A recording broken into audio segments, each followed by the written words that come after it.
పిఠాపురం మాజీ MLA వర్మకి YCP వలవేస్తోందా? Chandrababu నీకు అన్యాయం చేస్తే మేం నీకు న్యాయం చేస్తామని చెప్తోందా? 2029లో పిఠాపురంలో పవన్ కళ్యాణ్ పై నేరుగా వర్మనే తమ అభ్యర్థిగా వైసీపీ దింపబోతోందా?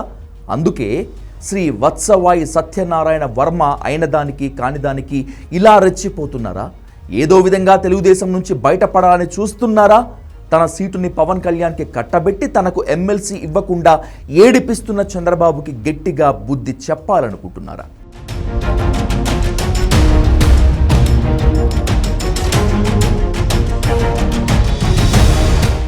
పిఠాపురం జనసేన నేతలతో టీడీపీ నేత మాజీ ఎమ్మెల్యే ఎస్వీఎస్ఎన్ వర్మ గొడవ పట్టం ఇది 2 ఏళ్లలో ఇది 4వసారి.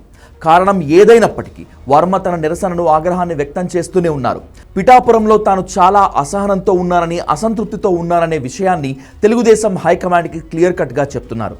ఓ పక్క లోకేష్ భజన చేస్తూనే ఆయనంతటి మొనగాడు పార్టీలో లేడని చెప్తూనే మరోపక్క నియోజకవర్గంలో జనసేన నేతలతో గొడవ పడుతున్నారు. పార్టీ అధినేత చంద్రబాబును తరచూ ఇరుకున పెడుతున్నారు. ఇదంతా వర్మ ఎందుకు చేస్తున్నారు అన్నదే ఇప్పుడు అందరి ముందు ఉన్న ప్రశ్న. ఎమ్మెల్సీ మంత్రి పదవి ఇవ్వలేదనే అక్కసుతో ఇలా అసంతృప్తిని వెళ్ళగక్కుతున్నారా? లేక తెలుగుదేశాన్ని వదిలి వెళ్ళిపోవాలనే నిర్ణయంతో వాళ్ళు పొమ్మనకుండానే తానే పొగ పెట్టేసుకుంటున్నారా? రాష్ట్ర రాజకీయాల్లో ఇప్పుడు జరుగుతున్న చర్చ ఇదే.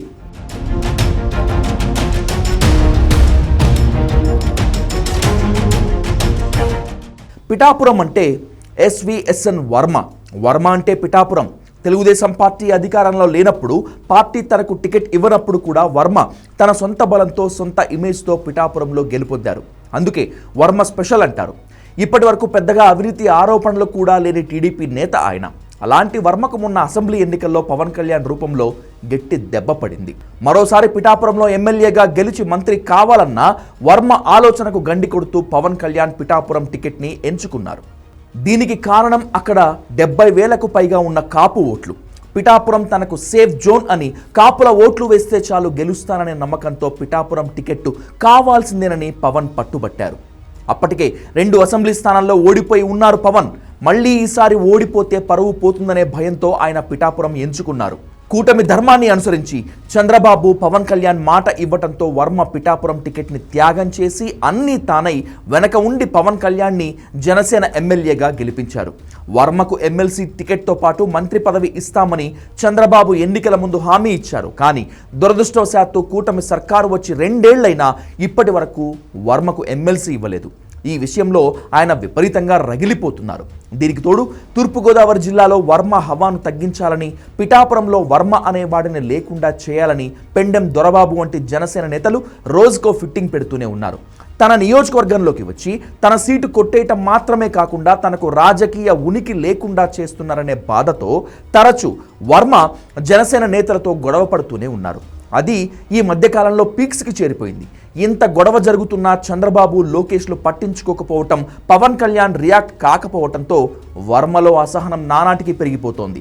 ఇదే అదనుగా గోదావరి జిల్లాలకు చెందిన 2 వైసీపీ నేతలు వర్మని కాంటాక్ట్ చేశారు. నిజానికి వర్మకు పార్టీ మారాలనే ఆలోచన ఇప్పటి వరకు లేకపోయినప్పటికీ మీరు వైసీపీకి ఎందుకు రాకూడదు అని ఆయన ముందు వాళ్ళు ప్రతిపాదన పెట్టినట్లు సమాచారం. అయితే ఇప్పటి వరకు వర్మ తాను వైసీపీకి వస్తానని మాట ఇవ్వలేదు. ఎమ్మెల్సీ ఇవ్వకపోతే టీడీపీని వదిలిపెడతానని ఎవరిని హెచ్చరించనూ లేదు. అయితే వర్మకు మాత్రం వైసీపీలోకి ఓపెన్ ఆఫర్ ఉంది. 2029లో కూడా తనకు పిఠాపురం టీడీపీ టికెట్ రాదు. ఎమ్మెల్సీ పదవి ఇచ్చి మంత్రిని చేస్తారో లేదో తెలియదు. అసలు 29లో కూటమి సర్కార్ వస్తుందో లేదో గ్యారంటీ లేదు. అన్నింటికి మించి చంద్రబాబుకు కుప్పం, జగన్మోహన్ రెడ్డికి పులివెందులలాగే తనకి కూడా ఓ స్థిరమైన నియోజకవర్గం ఉండాలని పవన్ కళ్యాణ్ డిసైడ్ అయిపోయారు. తన కన్న తల్లి లాంటి పిఠాపురం ఎవరికో సొంత నియోజకవర్గం అయిపోవటం వర్మ జీర్ణించుకోలేకపోతున్నారు. ఇవాళ ఎమ్మెల్సీతో పాటు తనకు మంత్రి పదవి ఇచ్చిన పిఠాపురంతో తన అనుబంధాన్ని ఎలా తెంచుకోగలనని మదనపడిపోతున్నారు వర్మ. అందుకే తరచూ జనసేన నేతలతో గొడవ పడుతున్నారు. తన రాజకీయ ఉనికి కోసం ఆరాటపడుతున్నారు.